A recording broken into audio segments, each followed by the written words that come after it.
Rasuna, suara perempuan yang tak terhenti. Di Maninjau, Sumatera Barat, tahun 1910, lahir seorang perempuan yang kelak menjadi api dalam perjuangan kemerdekaan Indonesia. Hajah Rangkayo Rasuna Said, dengan mata yang tajam dan hati yang berani, tumbuh dalam keluarga yang menjunjung tinggi nilai agama dan tradisi. Rasuna kecil haus ilmu. Ibu, aku ingin belajar.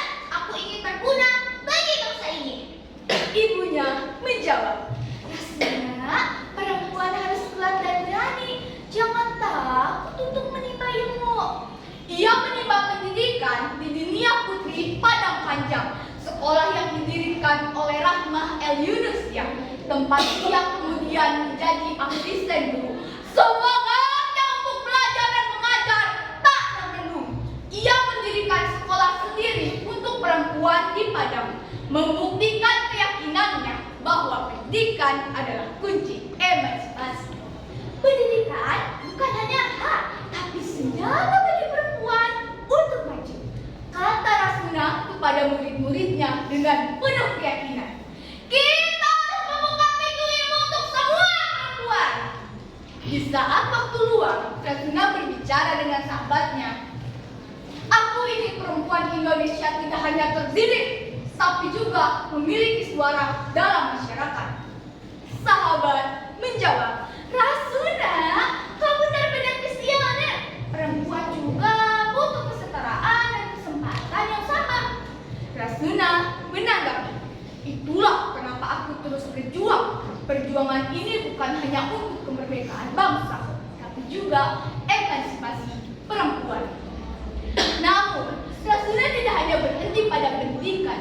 Ia menjadi suara lantang di tengah-tengah perjuangan bangsa. Sebagai orang tertua, pidatonya membakar semangat rakyat melawan belenggu kolonial.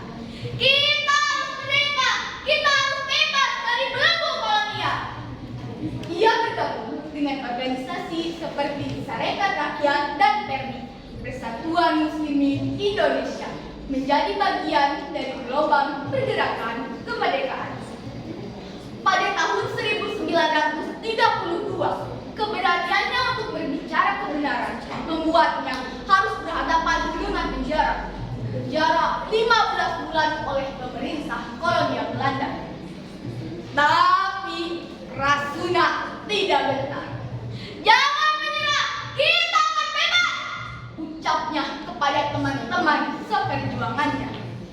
Setelah kemerdekaan, Rasuna terus berkontribusi. Ia duduk di Dewan Perwakilan Rakyat, sementara suaranya tetap lantang memperjuangkan hak-hak perempuan dan kemajuan bangsa. Ia tak hanya berjuang untuk Indonesia merdeka, tapi juga agar perempuan Indonesia memiliki tempat yang setara di masyarakat. Pada 2 November tahun 1965, Rasuna Said wafat di Jakarta, meninggalkan warisan besar. Namanya diabadikan sebagai pahlawan nasional. Dengan jalan besar menyandang namanya sebagai kehormatan. Tapi lebih dari itu, semangatnya tetap hidup. Semangat perempuan yang tak kenal lelah berjuang demi kebenaran dan kesetaraan. Di balik kenangan itu, kita masih mendengar nama suaranya, mengingatkan kita bahwa perjuangan tak pernah berhenti. Dan setiap suara perempuan adalah bagian dari simfoni besar kemanusiaan. Maka, mari kita teladani